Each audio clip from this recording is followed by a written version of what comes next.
त्याचा महाराष्ट्र घडवायला आला या ताकदीने लढायला वचन विकासाचं पाळायला मनांना मनाशी जोडायला बदल घडवणार कोण अडवणार विचार ठरला यानंतर घुमलाय गावखेडी शहरात यानंतर आपलं कर्तृत्ववान नेतृत्व माननीय श्री अमित भैया विलासरावजी देशमुख साहेब प्रत्येक निवडणुकीच्या वेळी सामोरे जात असताना आपण केलेल्या कामाची मांडणीच लातूरकरांच्या समोर करत असतात आणि त्यांनी यावेळी लातूर रिपोर्ट कार्ड लातूरच्या जनतेसाठी सादर केलेला आहे। 2400 कोटींचा विकास निधी त्यांनी लातूरकरांसाठी खेचून आणलेला आहे आणि याचं ऑनलाईन विमोचन या ठिकाणी माननीय श्री खरगे साहेब करतील। आदरणीय खरगे साहेबांना मी विनंती करतो की आपण लातूर रिपोर्ट कार्डाचं या ठिकाणी ऑनलाईन विमोचन करावं। जवळपास 2400 कोटी रुपयाचा निधी लातूर शहरासाठी माननीय अमित भैयांनी या 5 वर्षामध्ये खेचून आणलेला आहे। त्यामध्ये 28 गावांसाठी 186 कोटींचा निधी। यानंतर महाराष्ट्राचं उज्ज्वल भविष्य आपले नेते माननीय श्री अमित भैया विलासरावजी देशमुख साहेब या जाहीर सभेस संबोधित करतील।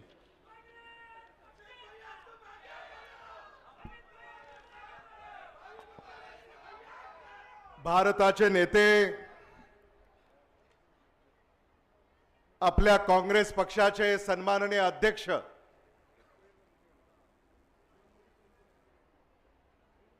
देशातल्या सर्वोच्च सभागृहातील राज्यसभेचे सन्माननीय विरोधी पक्ष नेते आदरणीय मल्लिकार्जुन खरगेजी हे आपल्या लातूरमध्ये आलेले आहेत। मी आपल्याला विनंती करतो की आदरणीय मल्लिकार्जुन खरगेजी यांचं टाळ्याच्या गजरामध्ये आपण लातूरमध्ये हार्दिक हार्दिक स्वागत करूया। महाविकास आघाडीच्या प्रचारासाठी आदरणीय मल्लिकार्जुन खरगेजी आज महाराष्ट्रामध्ये आलेले आहेत आणि आपलं सौभाग्य आहे की आदरणीय मल्लिकार्जुन खरगेजी त्यांच्या महाराष्ट्राच्या दौऱ्याची सुरुवात लातूरहून करतायत। याचा आपल्याला मनस्वी आनंद होतोय। आदरणीय मल्लिकार्जुन खरगे साहेब, आदरणीय दिलीपराव देशमुख साहेब, डॉक्टर शिवाजी काळगे, धीरज देशमुख, माजी खासदार सुधाकर श्रंगारे, सुधाकर भालेराव, दिनकर माने, वैजनाथराव शिंदे, अभय साळुंके, श्री वसंत कुमार, श्री शैल उडगे, संजय शेटे, उदय गवारे, संतोष सोमवंशी, तेलंगणाचे सिंचन मंत्री जे खास करून आपल्यामध्ये उपस्थित आहेत, राजेश राठोड, व्यासपीठावर उपस्थित असलेले महाविकास आघाडीचे सारे नेते, मतदार बंधू भगिनी, पत्रकार आणि तरुण मित्रांनो, आदरणीय मल्लिकार्जुन खरगे साहेबांचं आणि आपलं नातं हे जुनं आहे। एकेकाळी आदरणीय मल्लिकार्जुन खरगे साहेब आणि आपण एकाच राज्याचे नागरिक होतो। स्वातंत्र्यपूर्व काळामध्ये निजामांची राजवट राहिली आणि त्या निजामाच्या राजवटीमध्ये लातूर आणि गुलबर्गा हे त्या ठिकाणी राहिलं आणि त्या काळापासनं हे ऋणानुबंध आदरणीय मल्लिकार्जुन खरगेजी आणि लातूरचे राहिलेले आहेत. आदरणीय मल्लिकार्जुन खरगेजी आणि आदरणीय विलासराव देशमुख साहेबांचे घनिष्ठ संबंध हे देखील मला आपल्याला आवर्जून या निमित्तानं सांगावंसं वाटतं. महाराष्ट्राच्या राजकारणामध्ये आदरणीय विलासराव देशमुख साहेब, कर्नाटकाच्या राज्यामध्ये आदरणीय मल्लिकार्जुन खरगे साहेब, अशी ही जोडी महाराष्ट्रानं, कर्नाटकानं आणि भारतानं पाहिलेली आहे. आणि त्यानंतर दिल्लीमध्येही आदरणीय मल्लिकार्जुन खरगे साहेब आणि आदरणीय विलासराव देशमुख साहेबांनी एकाच काळामध्ये एकत्र काम केलं, हे आपण अजूनही विसरलेले नाही आहोत. मी तुम्हाला एक छोटासा किस्सा सांगू इच्छितो. तुम्हाला आठवत असेल की लातूरची रेल्वे नांदेडला चालली होती. आठवते की नाही? लातूरची रेल्वे नांदेडला चालली होती आणि त्या काळामध्ये आदरणीय मल्लिकार्जुन खरगे साहेब रेल्वे मंत्री होते. मी लातूर शहर विधानसभा मतदारसंघाचा आमदार होतो. आदरणीय मल्लिकार्जुन खरगे साहेब रेल्वे मंत्री आहेत म्हटल्यानंतर मी लातूरहून तातडीनं दिल्लीला त्यांची भेट घेण्यासाठी गेलो आणि त्यांना हे सांगितलं की आदरणीय विलासराव देशमुख साहेबांनी सुरू केलेली ही रेल्वे ही एकच रेल्वे लातूरसाठी आहे आणि म्हणून ही रेल्वे पुढे कुठेही जाऊ नये असा आग्रह मी त्यांना धरला. आणि नांदेडला एखादी नवी रेल्वे तुम्ही सुरू करा, पण लातूरकरांच्या हक्काची लातूर एक्सप्रेस ही खूप कष्टानं, आंदोलनानं ही आम्हाला लाभलेली आहे, ती पुढे कुठेही जाऊ देऊ नका असा मी त्यांना आग्रह केला. आणि मला आठवतंय आदरणीय मल्लिकार्जुन खरगे साहेबांनी तातडीनं आदेश दिले आणि ती रेल्वे जी नांदेडला जाणार होती ती रद्द केली आणि लातूर एक्सप्रेस मुंबई लातूर, लातूर मुंबई ही पूर्ववत केली. ती आदरणीय मल्लिकार्जुन खरगे साहेबांनी त्या काळामध्ये केली. हे मला मुद्दामून या ठिकाणी आपल्याला सांगावंसं वाटतं. आदरणीय मल्लिकार्जुन खरगे साहेबांचं माझ्यावर तर विशेष प्रेम आहे, कारण मला पहिल्यांदा जेव्हा तिकीट मिळालं त्यातही आदरणीय मल्लिकार्जुन खरगे साहेबांचा हात राहिला. दुसऱ्यांदा तिकीट मिळालं त्यातही आदरणीय मल्लिकार्जुन खरगे साहेबांचा हात राहिला आणि तिसऱ्यांदा मिळालं त्यातही आदरणीय मल्लिकार्जुन खरगे साहेबांचा हात राहिला आणि आता चौथ्यांदा तिकीट मिळालं त्यातही आदरणीय मल्लिकार्जुन खरगे साहेबांचा हात राहिला.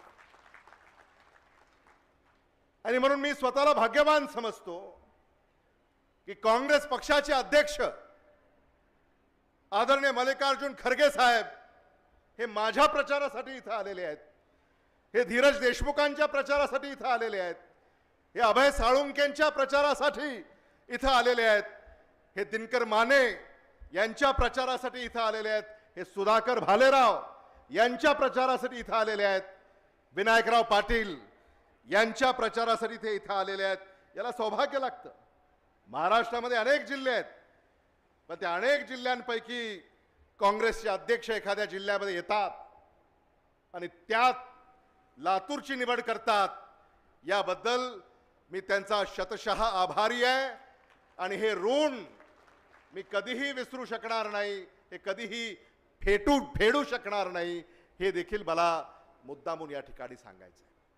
मी आदरणीय मल्लिकार्जुन खरगे साहेबांना सांगू इच्छितो की या लातूर शहर विधानसभा मतदारसंघामध्ये लातूरचा आमदार म्हणून 2400 कोटी रुपयाची विकास कामे गेल्या 5 वर्षामध्ये आम्ही या ठिकाणी पूर्ण केलेली आहेत. जो शब्द तुम्हाला दिला होता तो शब्द आम्ही या ठिकाणी पूर्ण केलेला आहे. आज आपण इथे एकत्रित आलेले आहोत महाराष्ट्राच्या स्वाभिमानाची लढाई लढण्यासाठी. महाराष्ट्राच्या स्वाभिमानाच्या लढाईमध्ये आपल्याला सामील व्हायचं आहे. महाराष्ट्रातलं महायुतीचं सरकार सत्तेपासून दूर करायचं आहे आणि महाराष्ट्राचा स्वाभिमान पुन्हा महाराष्ट्राच्या विधिमंडळामध्ये आपल्याला पुनर्स्थापित करायचं आहे. हे आव्हान मी आपल्याला या निमित्तानं करू इच्छितो. या महाराष्ट्र विधानसभेच्या निवडणुकीमध्ये सामान्य माणसाचे अनेक प्रश्न आहेत आणि म्हणून महाविकास आघाडीनं पंचसूत्री कार्यक्रम दिलेला आहे.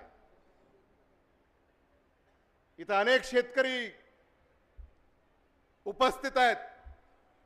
जे शेतकरी ज्यांच्या डोक्यावर कर्ज आहे त्यांनी जरा हात वर करा बरं. जे शेतकरी आहेत आणि ज्यांच्या डोक्यावर कर्ज आहे त्यांनी हात वर करा. या सगळ्या शेतकऱ्यांचं कर्ज 15 डिसेंबरला महाविकास आघाडी सरकार आल्यानंतर माफ होणार आहे.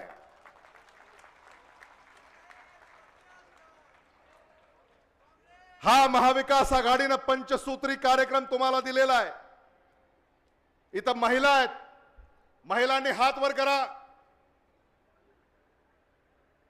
महाविकास आघाडी सरकार आल्यानंतर 15 डिसेंबरला तुमच्या बँकेच्या खात्यावर 3,000 रुपये जमा होणार आहेत.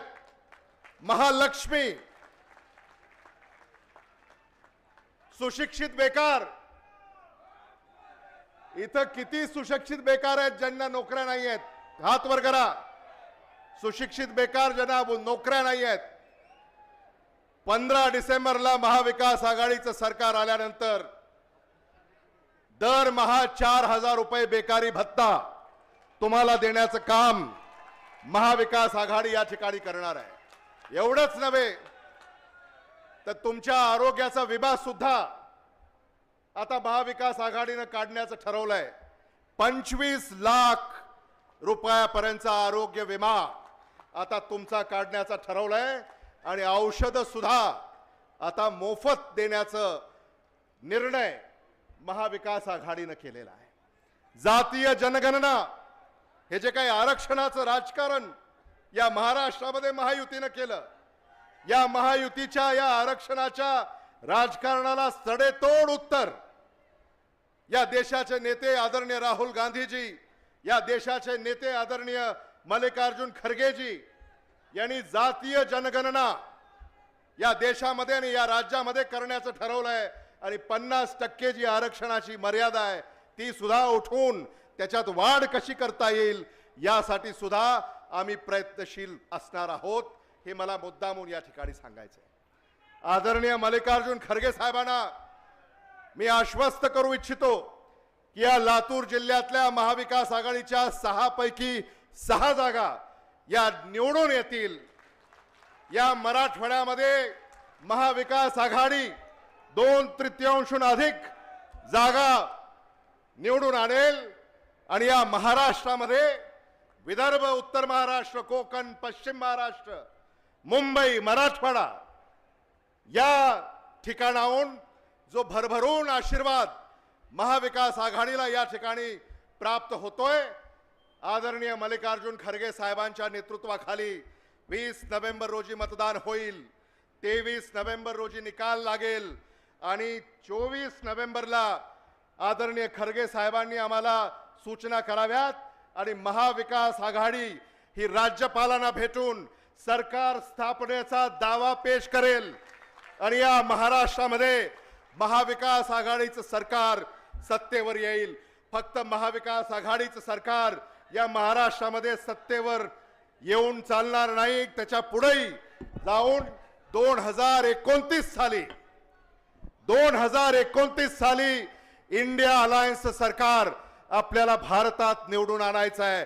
आणि मी आज या ठिकाणी आपल्याला आव्हान करू इच्छितो की 2029 साली आपल्याला आपले नेते राहुल गांधी यांना पंतप्रधान करायचं आहे. त्यासाठी आजपासूनच आपण आपली कंबर कसली पाहिजे या शब्दांसह मी यापेक्षा अधिक मी बोलणार नाही, कारण आदरणीय मल्लिकार्जुन खरगे साहेबांना आपल्याशी संवाद साधायचा आहे. लातूरची सभा झाल्यानंतर त्यांना सोलापूर येथे सभेला जायचं असल्यामुळं अधिक वेळ मी आपला घेणार नाही.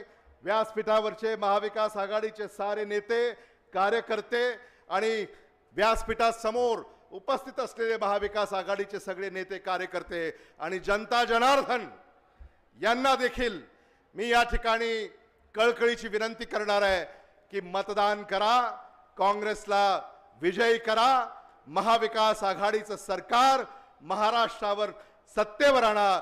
एवढंच या निमित्तानं बोलून मी थांबतो. धन्यवाद.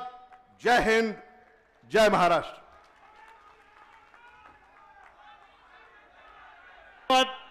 धन्यवाद भैयासाहेब. आपण सांगितलं की आपल्या प्रत्येक वेळी खरगे साहेबांनी आपल्या वाटचालीमध्ये आपला हात दिलेला आहे. खरगे साहेबांना आमची विनंती आहे की आणि भविष्यामध्ये सुद्धा आपला विश्वास सार्थ ठरवण्यासाठी अमित भैया देशमुख साहेब अहोरात्र परिश्रम घेत आहेत. लातूरकरांच्या वतीनं मी विनंती करतो की महाराष्ट्राचं नेतृत्व करण्याची संधी हे आमच्या नेत्यास मिळावी. यानंतर गुलबर्ग्याच्या बुद्धविहारात जातो तेव्हा भगवान बुद्धाची शांती व जेव्हा आपण संसदेत वंचित शोषित घटकांचा आवाज म्हणून बोलता त्यावेळी भीमाची क्रांती आपल्यातून ठाई ठाई आम्हाला अनुभवायला मिळते.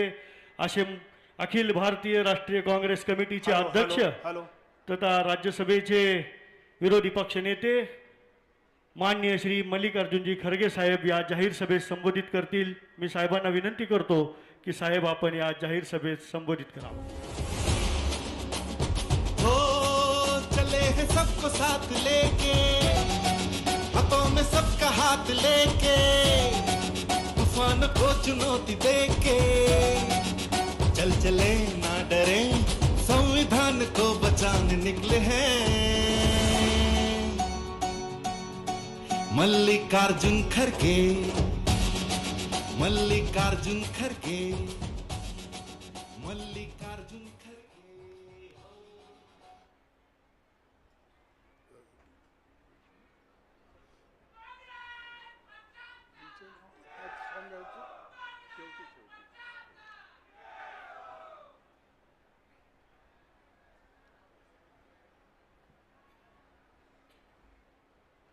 इस मंच पर बैठे हुए हमारे नेतागण उत्तम कुमार रेड्डी जी जो तेलंगाना के वरिष्ठ मंत्री हैं और इस जिले के हमारे पार्टी के ओर से देखभाल करने वाले सीनियर लीडर दिलीप राव देशमुख जी,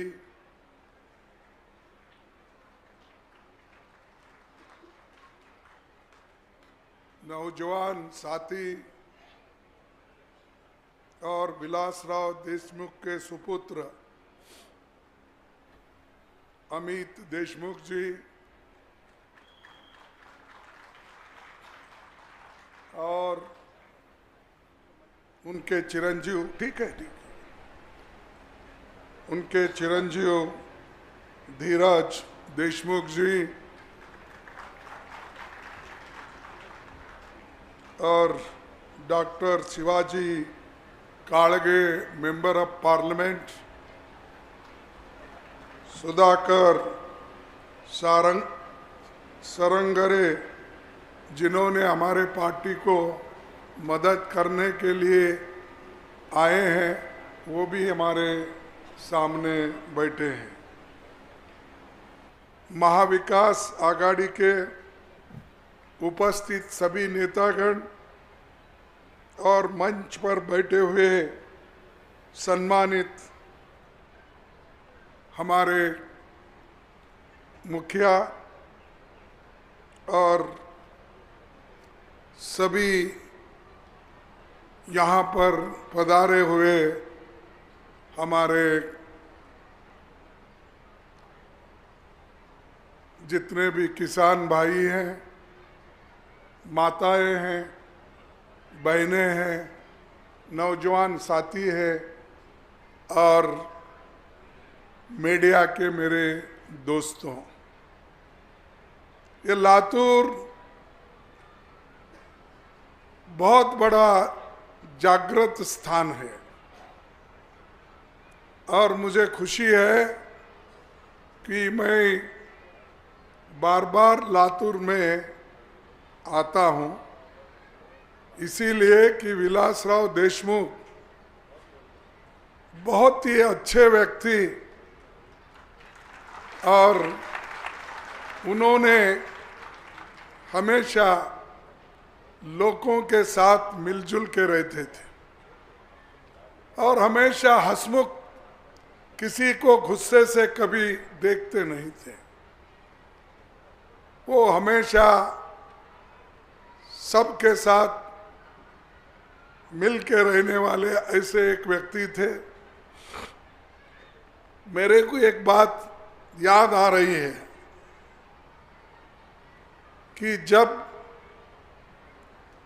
ये आर.एस. गवी एक यहाँ पर अपर हाउस के चेयरमैन थे महाराष्ट्र के, वो रिपब्लिकन पार्टी के थे, वो और सीएम आर्मोगम दोनों मिलके मेरे कोठी पे आए थे बेंगलोर में जब मैं रेवेन्यू मिनिस्टर था। तब बातों बातों में जिक्र आई तो उन्होंने कहा अगर कोई महाराष्ट्र में, जब वो पीडब्ल्यूडी मिनिस्टर थे देशमुख साहब और जिला पंचायत के भी देखभाल उन्होंने की थी, तब उस वक्त उनके मुंह से निकला अगर महाराष्ट्र में यशस्वी चीफ मिनिस्टर अगर कोई बनने वाला है इस कैबिनेट में तो विलासराव देशमुख बनेंगे। ये उन्होंने मुझे 1980 के अंदर कहा था। ये देखने के बाद उस वक्त मैं रेवेन्यू मिनिस्टर था कर्नाटक का, मुझे ऐसा मालूम हुआ कि भविष्यवाणी कर रहे हैं और बॉम्बे में उधर इधर बहुत बड़े बड़े लीडर है, अब देशमुख साहब का कैसा नंबर लगेगा, ये मेरे को सोच लगी थी। लेकिन उन्होंने बोला अगर बनना है तो वही बनेंगे और अब बहुत अच्छा काम कर रहे हैं, इसीलिए उतने नौजवान यंगस्टर उन्होंने इस महाराष्ट्र का चीफ मिनिस्टर की कुर्सी संभाली और बहुत तरक्की उन्होंने की। ऐसे कम व्यक्ति होते हैं काम करने वाले और आज उनके सुपुत्र भी, जब मैं अमित देशमुख को देखता हूं तो मेरे को हमारे विलासराव देशमुख की याद आती है।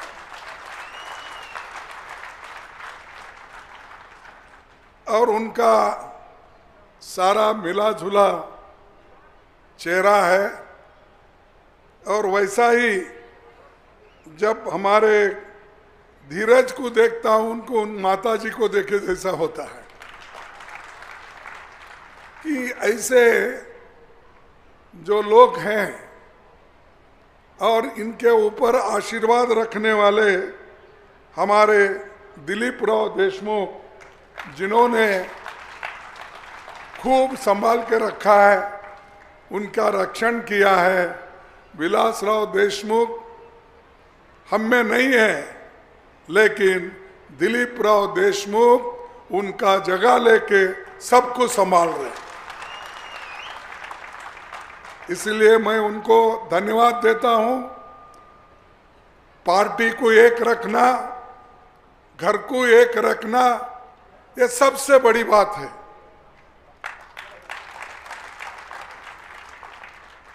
और आज मैं यहां पर आया हूं आपका उत्साह देख के, और महाराष्ट्र में जो बड़ा बदलाव करने के लिए आप लोग यहां पर आए हैं। महाराष्ट्र की धरती छत्रपति शिवाजी महाराज, लोकमान्य तिलक, महान नायकों की धरती है।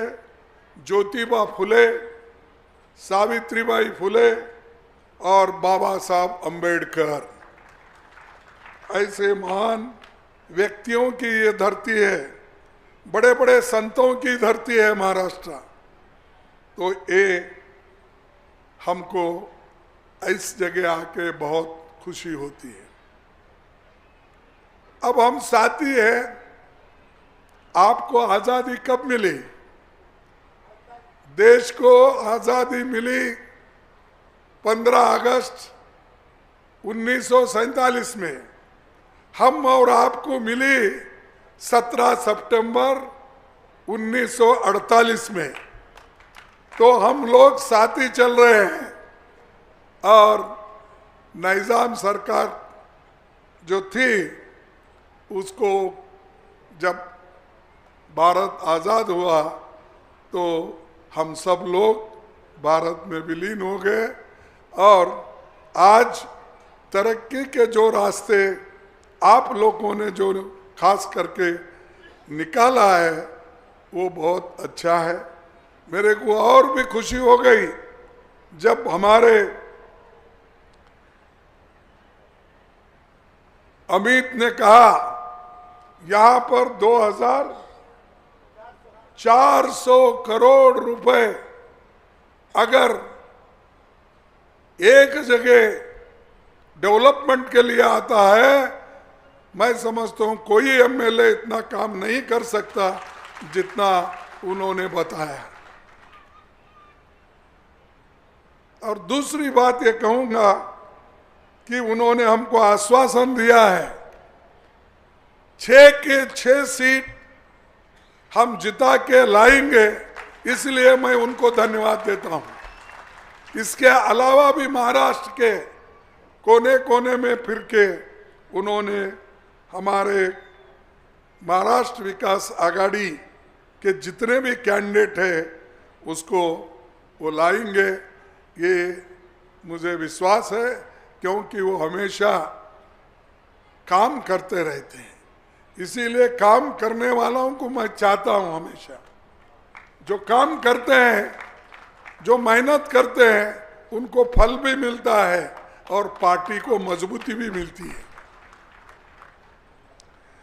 भाइयों, ये संतों की जगह है।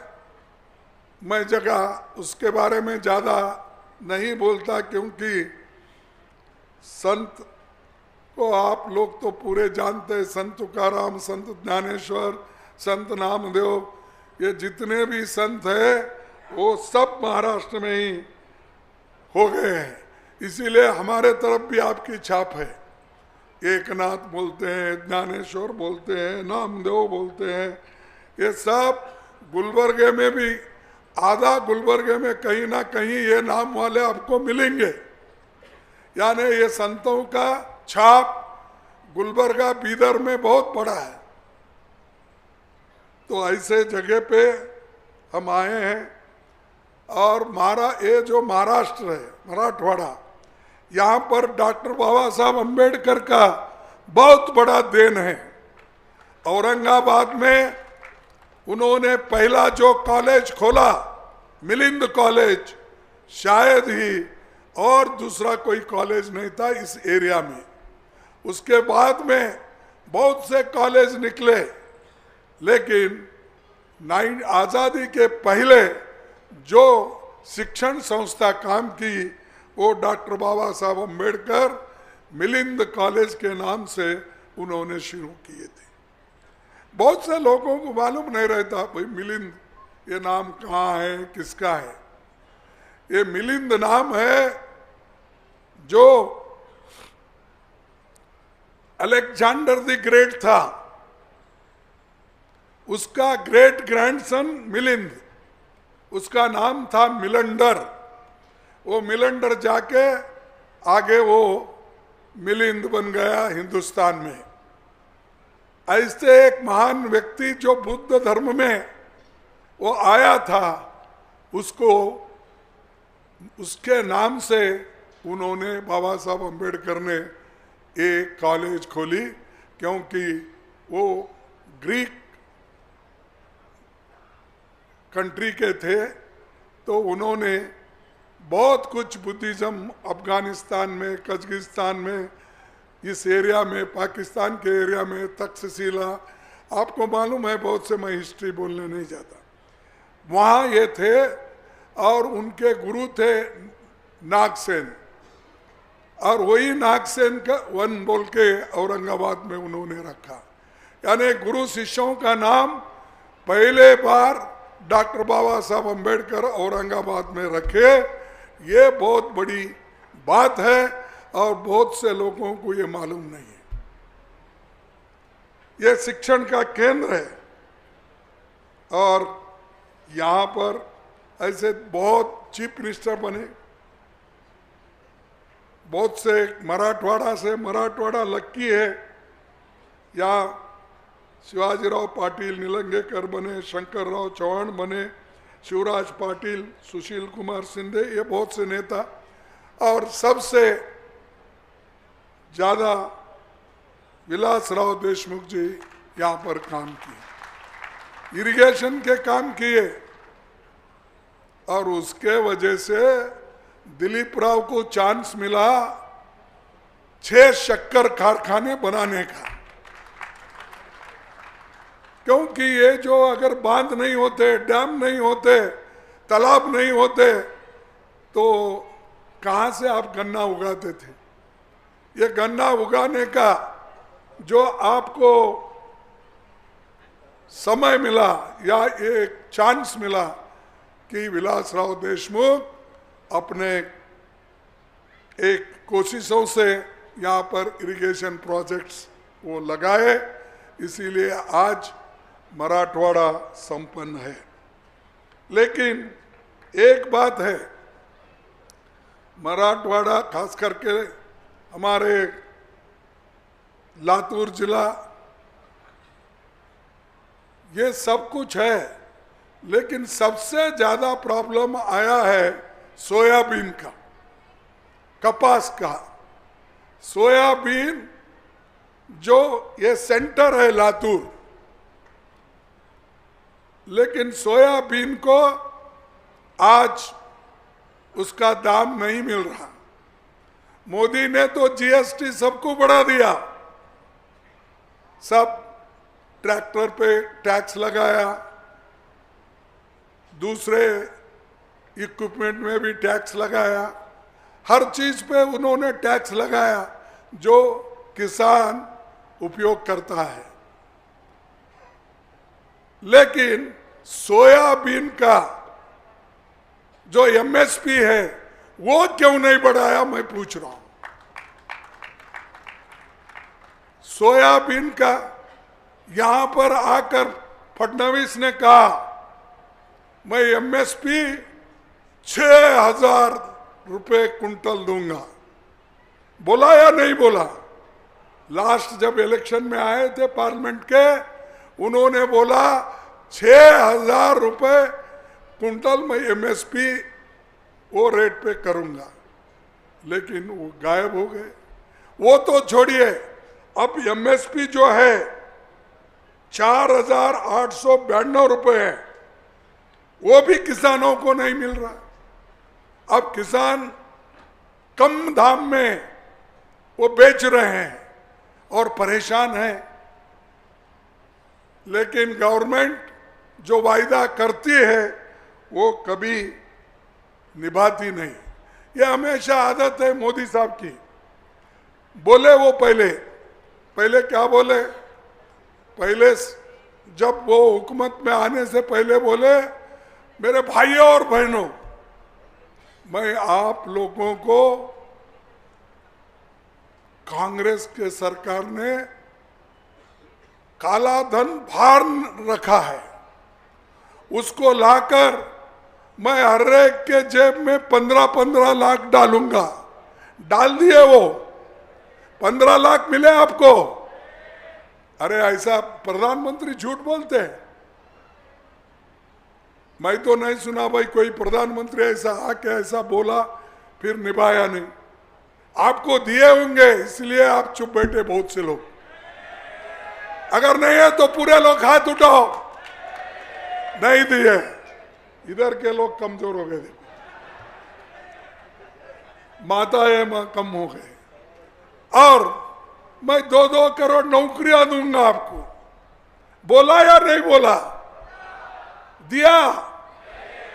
तो मोदी झूठ है क्या हम झूठ हैं? ये क्यों बोल रहा हूं? जो लोग आते हैं झूठ बोलते हैं, लोगों को फंसाते हैं और हुकूमत में आते हैं, हुकूमत में आने के बाद जनता को भूल जाते हैं। ये है मोदी का। मोदी इतना ही नहीं, किसानों को धोखा दिया। किसानों को बोला कि मैं आपका दाम दुप्पट कर दूंगा, आपकी आमदनी दुप्पट करूंगा। डबल हो गई आपकी आमदनी। अरे एमएसपी नहीं दे रहे, जो बोले वो नहीं कर रहे। वो मराठी में कहते ना, बोले जैसा चाले त्याची वंदावे पावले। पावले नहीं, उनके पैर छूना बोलते हैं जो सच बोलता। अब ये सच नहीं बोलता, इसको क्या करना चाहिए? अरे आप बोलो भाई, आपको दर्द नहीं हुआ? ये झूठ, ये किसानों को झूठ, युवकों को झूठ और 15 लाख रुपए देने का झूठ और गैस सिलेंडर का तो ऐसा प्रचार कर लिया। मेरा दुख, बहुत दुख होता है, मला फार दुख होता है। हाँ,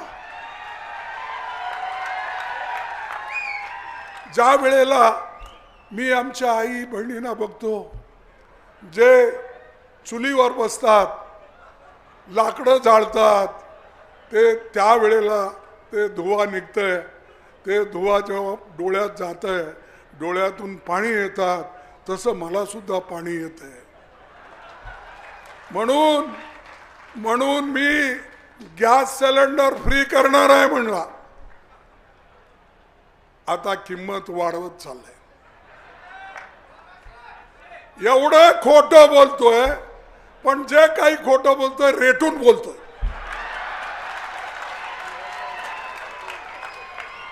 आणि तुम्ही लोक समजता अरे हे खरं आहे। असा माणूस प्रधानमंत्री देशाचा निवडून आलेला आहे, तर हे काँग्रेसवाले उगी असं सांगतात म्हणून। आणि मी पुन्हा आपलं जे हे आहे MSP रेट आहे कपासचं, कॉटनचं, ते आम्ही 2000 असलेला 2500 रुपये प्रति क्विंटल कम में बिक रहा है, उसको हम MSP के साथ जोड़ के वही रेट देंगे जो फिक्स किया हुआ है।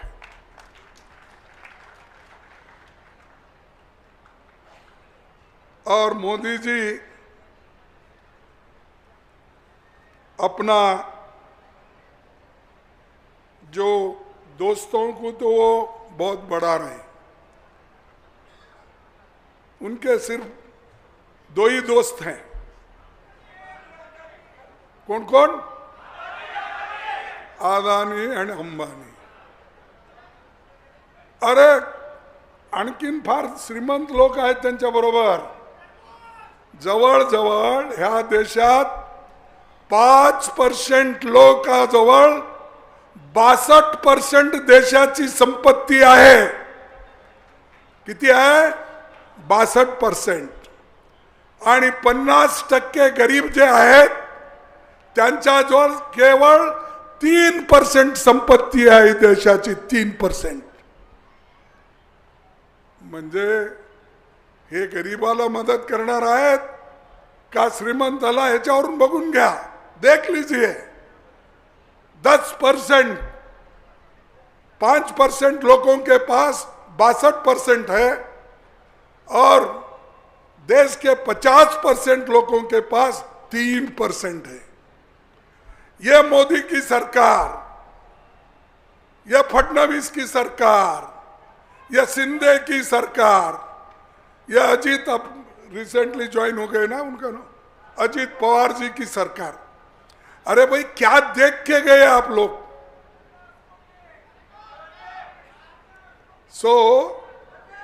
ये सब अगर मैं बोलूंगा तो गलत नहीं होगा. ऐसा करके चोरी करके सरकार बनाए हैं. ये तो चोरों की सरकार है.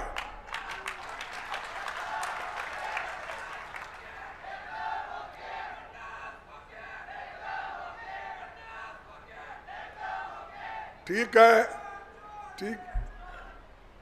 आता 50 खोके जे घेतलेत ना त्यांना घरी बसवा. आता घरी बसवण्याची वेळ आहे. हेच संधी आहे. हे संधी चुकली तर तुम्ही राहणार नाही.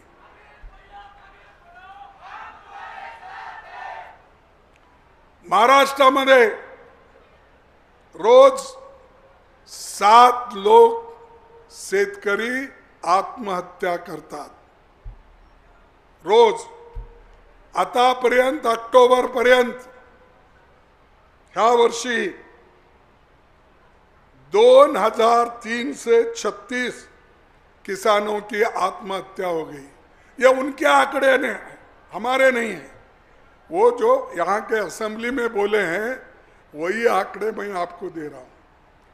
तो ऐसे जो झूठ बोलते हैं और मोदी जो झूठों का सरदार है, तो इनको जरा दूर रखना चाहिए. हम उनका अपमान करना इसलिए नहीं बोल रहे. भाई झूठ बोल के क्यों वोट लेते हो? आपकी विचारधारा बोलो, आपकी आयडियोलॉजी बोलो. त्या विचारातून तुम्ही विचारा लोकांना, हे विचारधारा माझी आहे, याच्यासाठी मत द्या असं विचारा.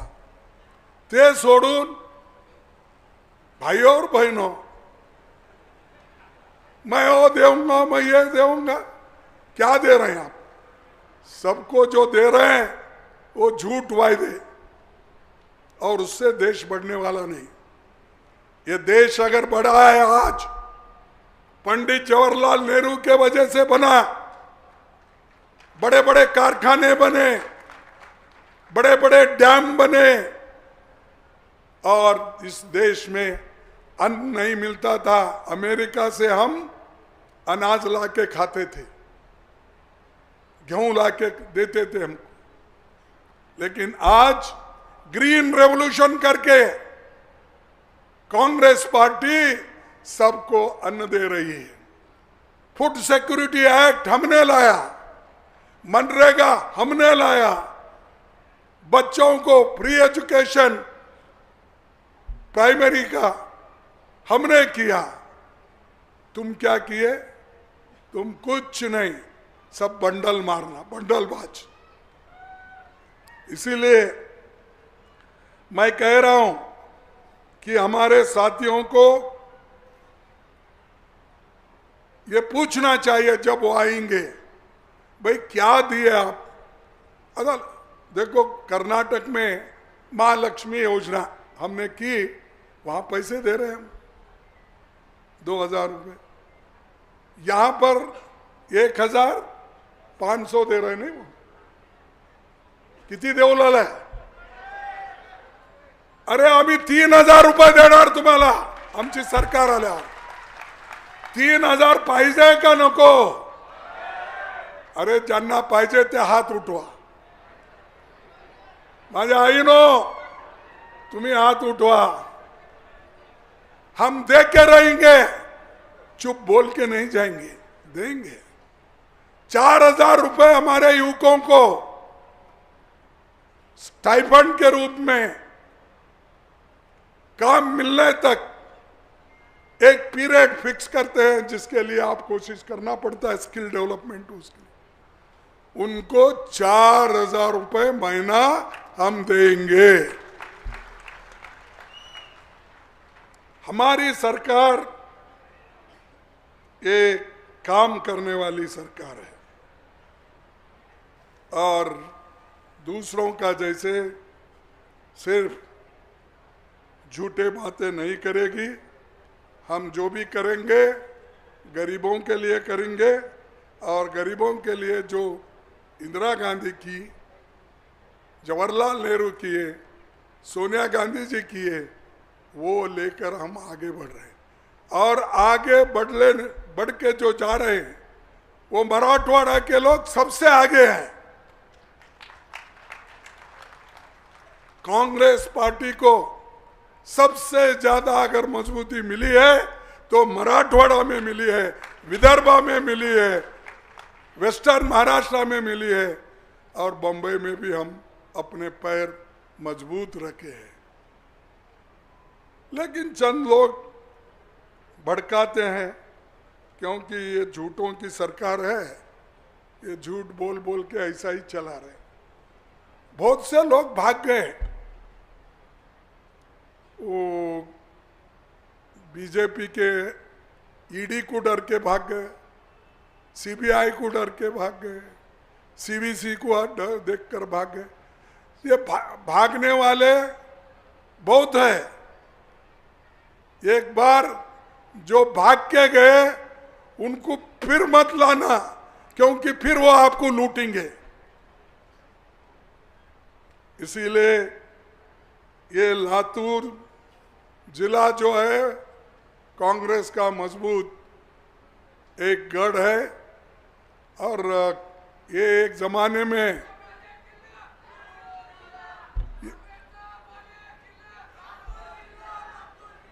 लातूर जिल्हा इथं एक किल्ला आहे. आणि हे राष्ट्रकूटाच्या वेळेला राजधानी सुद्धा होती, माहित आहे तुम्हाला. तो राष्ट्रकूटाच्या वेळेला राजधानी होती. इथून पुन्हा ते आमच्याकडे आली. असं जवळचा संबंध जे आहे ते सांगू लागलो. पण हे लातूर पक्का काँग्रेस आहे आणि काँग्रेसचे विचारधारावर चालणारा आहे. म्हणून आपण नेहमी ह्या पक्षाला मदत करत आलात. ते आपला आशीर्वाद हमारा पाहिजे. हम ये जानते हैं कि आप लोग हमको आशीर्वाद करेंगे. और मोदी जी जो झूठ बोल के जाते हैं वो हर जगह फिर रहे हैं. अब वो म्यूनसिपालिटी इलेक्शन में आएंगे, इसलिए अमित देशमुख जरा देख लीजिए, क्योंकि वो एमएलए इलेक्शन में आते हैं, एमपी इलेक्शन में भी आ रहे हैं. कितना फिर रहे, अपनी कुर्सी बचाने के लिए इतना फिर रहे पूछो मत. अरे हम संविधान बचाओ, लोकतंत्र बचाओ बोल के हम फिर रहे हैं. इन्होंने मेरी कुर्सी बचाओ ये बोल रहे हैं. तो भाइयों, आपको सबसे ज्यादा मैं खास करके पिछड़े, अति पिछड़े, दलित, माइनॉरिटीज और सब गरीब लोगों को, सब जात में गरीब लोग हैं, इनको कह रहा हूं, तुम्हारा हकूक, तुम्हारे हक अगर किसमें है, तुम्हारी हिफाजत अगर किसमें है, तो बाबा साहब अम्बेडकर लिखा हुआ संविधान में है. संविधान चले गया, तुम कहीं के नहीं रहेंगे. संविधान जो लिखा है बाबा साहब अम्बेडकर, उसको टिकाना है ना. ये तो है, ये संविधान है, इसको भी मोदी के लोग बहुत मजाक उड़ाए। भाई राहुल जी जब लेके दिखाए उनको, अब भाई कोरे पन्ने हैं बोल के दिखे, ये कोरे पन्ने हैं। और यही लाल ऐसा कवर लाल है भाई, अंदर तो जान है ना, हर लोगों की हिफाजत इसमें है। लेकिन मोदी जी नक्सलाइट का है, कम्युनिस्ट का है, क्या क्या की बोले। और ऐसी ही बुक मोदी जी ने प्रेसिडेंट ऑफ इंडिया उस वक्त जो थे कोविड, वो कोविड को उन्होंने यही बुक दिया है, ये देखिए, ये बुक दिया। फिर मैं बोलूं मोदी जी को, अरे नक्सलाइट है मोदी, नहीं आप बोलिए हमारे हाथ में है तो ये नक्सलाइट, अर्बन नक्सलाइट, अब इनके हाथ में है तो ये दोनों नक्सलाइट है बोलो। ऐसे झूठ बातें बोलते हैं। अरे भाई तुम प्रधानमंत्री हो, तुम कोई एक स्टेट के मंत्री नहीं या चीफ मिनिस्टर नहीं, 140 करोड़ जनता के मुखिया हो। लेकिन आज वो सब भूल गए हैं। इसीलिए मैं आपसे विनती करता हूं कि वो सिर्फ आरएसएस बीजेपी क्या बोले, जब अंबेडकर ने एक कॉन्स्टिट्यूशन लिखा तब उन्होंने ये बोला कि ये मनुस्मृति के तत्वों पर आधारित नहीं है, इसीलिए उन्होंने जला दिया। दिल्ली में रामलीला मैदान पे अंबेडकर बनाया वो संविधान और नेहरू जी की फोटो, गांधी जी की फोटो, तीनों को उन्होंने जला दिया। और ऐसे लोगों को आप वोट देते हैं? मैं पूछता हूं, वही लोग हैं बीजेपी में, वही लोग हैं आरएसएस में जिन्होंने बाबा साहब अंबेडकर के संविधान को विरोध किया है। तेज लोग आहेत जे बाबा साहब अंबेडकरनी बनवलेलं जे संविधान आहे त्या संविधानाला यांनी रामलीला मैदानवर ज्या वेळेला हे बाहेर आलं त्या वेळेला हे जाळून टाकले। और ऐसे लोगों को तुम चुप बैठाने देते, छोड़ते, उसका बदला लो, नहीं तो तुम कहीं के नहीं रहेंगे, ऐसे भाषण सुनेंगे चले जाएंगे।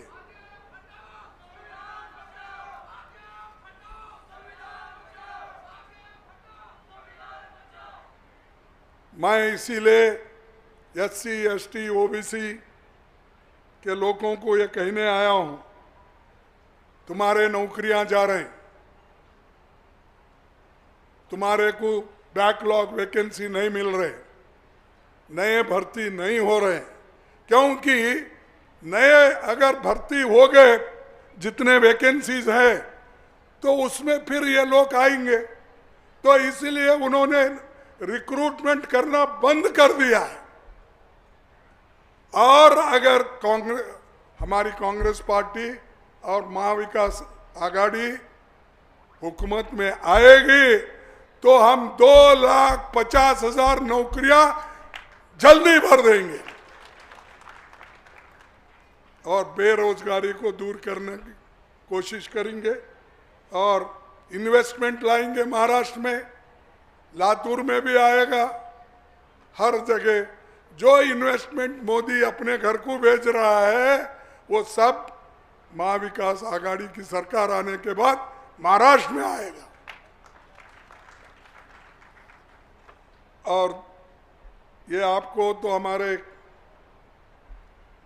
अमित भाई ने बताया की महालक्ष्मी योजना युवकांना म्हणजे 4,000 रुपयाचं मीही सांगितलं, त्यांनी सांगितलं कुटुंब रक्षण हे 25 लाख रुपये इन्शुरन्स आणि औषध फ्री ह्याचंही आमचं एक पॉइंट आहे त्याने समतेची हमी हे जाती जनगणना आणि 50% आता जे सीलिंग आहे ते 50% सीलिंग आम्ही काढून सगळ्यांना न्याय देऊ, ओबीसीला न्याय देऊ, बाकीच्या लोकांना न्याय देऊ. आणि आमचं ध्येय काय आहे, सगळ्यांना ह्या देशाचं स्वातंत्र्य झाल्यानंतर जे मिळायचं आहे ते मिळालं पाहिजे. ह्यासाठी आम्ही जातीय जनगणना करत आहोत. एकदा जातीय जनगणना झाली तर तुम्हाला माहीत होईल की कुणाच्या घरात किती ग्रॅज्युएट आहेत, कुणाची इन्कम किती आहे, कोण कितीपर्यंत शिकलेला आहे आणि कुठं नोकरी आहे, हे सगळं माहीत होईल. त्यानुसार आपण लोक त्यांना आपल्या सरकारमध्ये व्यवस्थित रीतीनं त्यांना मदत करायचं हे ठरवलंय. म्हणून हे जाती जनगणना बॅकवर्ड क्लासेस राहू दे, दुसरे कम्युनिटीचे राहू दे, ते आम्ही करत आहोत. त्याला सुद्धा मोदी म्हणतात ये बैकवर्ड को तोड़ दे रहे हैं, अलग कर रहे हैं, SC ST को फोड़ दे रहे हैं. अरे फोड़ने वाले आप ही हो भाई, हम नहीं. बांटो और क्या बटेंगे तो काटेंगे. कोण म्हणतंय? हे यादव आपले त्यागी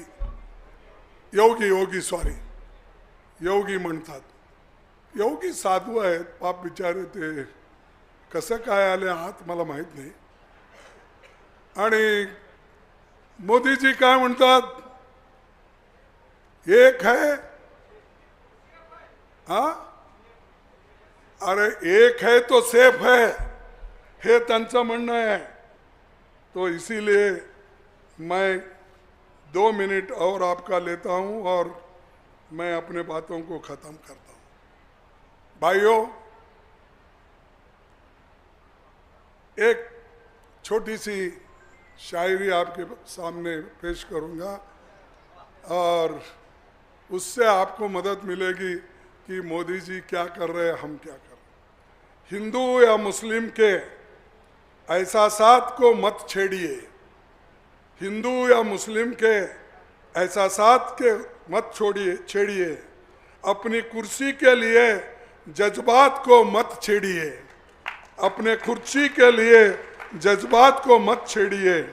हम में कोई हून, कोई शक, कोई मंगोलियन है, दफन है जो बात, दफने हैं जो बात, अब उस बात को मत छेड़िए. छेड़िएंगे एक जंग मिलजुल कर गरीबी के खिलाफ, छेड़ेंगे एक जंग मिलजुल कर गरीबी के खिलाफ. दोस्त मेरे मजहबी नगमात को मत छेड़िए. ये आदम गौड़ी का है. उसने ये कहा मत छोड़ो भाई, एक बटेंगे तो कटेंगे. ये क्या है? कैसा बोल सकते ऐसा कोई? हम तो एक है. और मैं आपको यही कहूँगा कि मैं आपसे आवाज़ देने के लिए पूछूंगा और उससे पहले मैं नाम बोलूँगा जो भी हमारे इस कॉन्स्टिट्यूंसी के. ये 236 में अहमदपुर कॉन्स्टिट्यूंसी से विनायक राव कृष्णराव पाटिल है. भाई कहाँ है? जरा उठ के नमस्ते करो. और उदगीर कॉन्स्टिट्यूंसी से सुधाकर संग्राम भालेराव,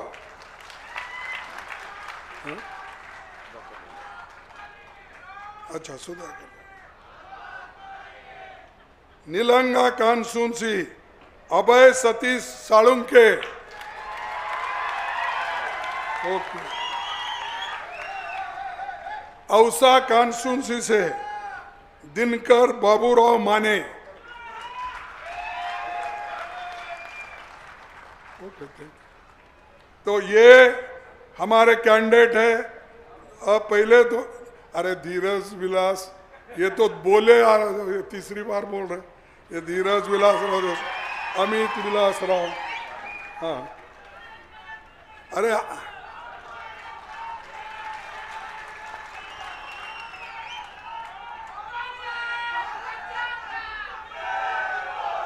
देखो हमारा देश एक है और एक रखने के लिए इंदिरा गांधी जी अपनी जान दी। एक रखने के लिए राजीव गांधी जी ने अपनी जान दी, कुर्बानी दी। मैं पूछता हूं, देश को एक रखने के लिए हिंदू, मुसलमान, सिख, ईसाई, इनको एक रखने के लिए कितने लोग आरएसएस के, बीजेपी के जान दिए हैं? मुझे बोलो। आपने कुछ किया? ना आजादी में कुछ काम नहीं किया, देश को एक रखने के लिए काम नहीं किया। सिर्फ बोलते हो सब बटेंगे तो कटेंगे। ये बोलने के लिए आप हो ना, किसको बटेंगे, किनको बटेंगे? मैं पूछता हूं। देश तो एक है, इसीलिए मैं कहूंगा आप मेरा साथ देना। मोदी जी को भी पता लगने जाने दो। कैसा भी मेरा रिपोर्ट जाता है, कहाँ कहाँ मैं बात करता हूँ, वहाँ से रिपोर्ट लेते हैं और बोलते हैं आवाज दो। अरे ऐसा बोलो भाई, आवाज दो बोलूंगा, हम एक है बोलना। आवाज दो, आवाज दो, आवाज दो। इसीलिए आपको धन्यवाद। हम तो एक है, आवाज एक है, लेकिन फिर क्या आप चाहते हैं? देश के लोग एक है, हम एक है, आवाज दे रहे हैं, तुम बांटने और काटने की बात कर रहे हैं। इसीलिए ज्यादा न बोलते हुए आप सबको धन्यवाद। जय हिंद, जय हिंद, जय हिंद, जय हिंद। धन्यवाद, जय भीम। चले हैं सब धन्यवाद हाथ साहब। लेके, हाथों में सबका हाथ लेके, तूफान को चुनौती देके, चल चले ना डरे, संविधान को बचाने निकले हैं। मल्लिकार्जुन खड़गे, मल्लिकार्जुन खड़गे, मल्लिकार्जुन बारा बलुतेदार महासंघानं या ठिकाणी महाविकास आघाडीच्या सर्वच उमेदवारांना जाहीर पाठिंबा दिलेला आहे। तसेच श्री संत गुरु रविदास महाराज तिसरे धाम यांनी सर्वच महाविकास आघाडीच्या उमेदवारांना पाठिंबा दिलेला आहे। खड़गे गांधी, कुंभार समाज विकास मंडळाने महाविकास आघाडीच्या सर्वच उमेदवारांना जाहीर पाठिंबा या ठिकाणी जाहीर केलेला आहे। या सर्वांचे मी आभार व्यक्त करतो। सबको साथ लेके, माननीय आदरणीय खरगे साहेबांची समस्त लातूरकरांच्या वतीनं मी या ठिकाणी मनपूर्वक आभार व्यक्त करतो। न्याय की जो बात करे, देश की जरूरत है, हक की जो बात करे, देश देता हिम्मत है। युवाओं में जाकर एक जज्बा जगाकर हम नौकरी